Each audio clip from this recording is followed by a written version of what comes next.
Dalam kempen ni dia ada 4 operasi yang dalam masa terdekat ini ialah Op Hiroshima dulu, kemudian will end up dengan Ops Jebat.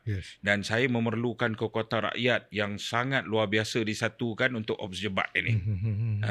Ada rasa akan berlaku konflik? Saya menjangkakan perkara tersebut, tapi saya berdoa untuk semuanya smooth dan semua memahami keadaan dan mengakui kesilapan, memperbetulkan demi Malaysia yang sama-sama kita cintai. Tapi dalam menghadapi nak buat dedah Ops Jebat ni, Cikgu Bat ada fikir pasal timing tak? Mungkin nak tengok macam mana certain reaction daripada rakyat ke, daripada pemimpin ke? Ya.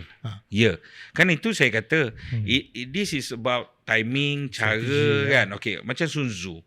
Kita nak ukur, nak tarik semua.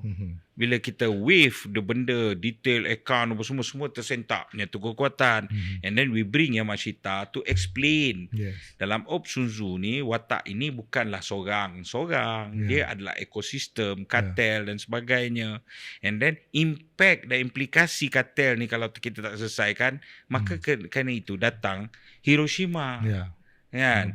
And then last kali Jebat akan cuba menyelesaikan keseluruhan benda ini dengan harapan saya ialah tidak berlaku sebarang konflik, semua orang mengakui keperluan dan kepentingan untuk negara dan tanah air ini dan kita selesai cara baik. Tapi bolehkah saya conclude dan saya anggap bahawa kalau ops awal ini, dah 3 ops tu melibatkan sampai 4-star general apa semua, maknanya Ops Jebat ni akan lebih tinggi lah. Betul.